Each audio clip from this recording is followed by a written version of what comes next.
Poppy's ওয়ার্ল্ডের রান্না হলো তেল মশলা কম, এটাই বৈশিষ্ট্য।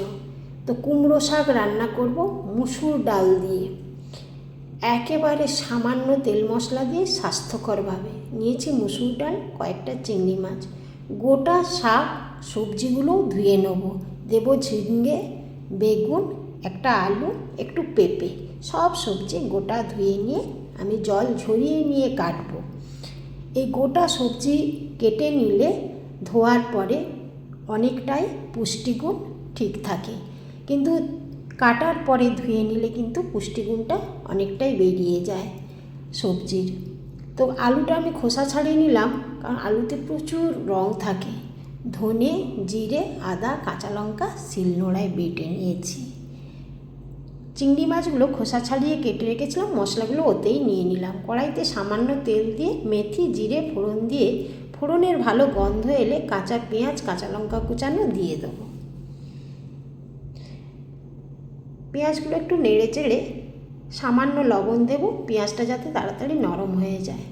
পেঁপে দিয়ে দিলাম, দিয়ে ঢেকে ঢেকে কিছুক্ষণ রান্না করে নিয়ে বাকি সব সবজিগুলো দিয়ে পরিমাণ মতো হলুদ দিয়ে দেবো।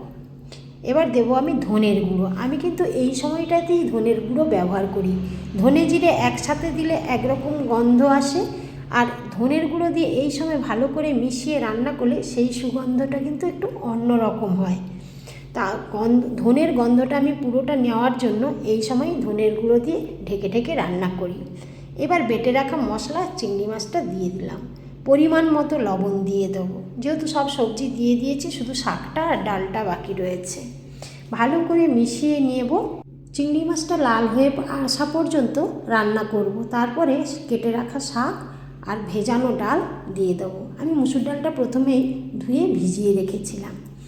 ভালো করে মিশিয়ে নিয়ে ঢেকে ঢেকে রান্নাটা করব খুব কম তাপে। খুব কম মশলা তেল ব্যবহার করতে হলে কিন্তু একটু কম তাপেই রান্নাটা বেশি সময় করতে হয়। যতটা জল প্রয়োজন আমি দিয়ে দিলাম। ভালো করে মিশিয়ে নিয়ে আবারও ঢেকে ঢেকে রান্না তৈরি। ভীষণ সুগন্ধ আর সুস্বাস্থ্যকর। এত স্বাস্থ্যকর রান্না এটা, না খেলে বোঝা যাবে না। ভীষণ স্বাস্থ্যকর। আর কুমড়ো শাকের তরকারি একটু মুসুর ডাল মিশিয়ে দিয়েছি, চিনিরও প্রয়োজন হয় না।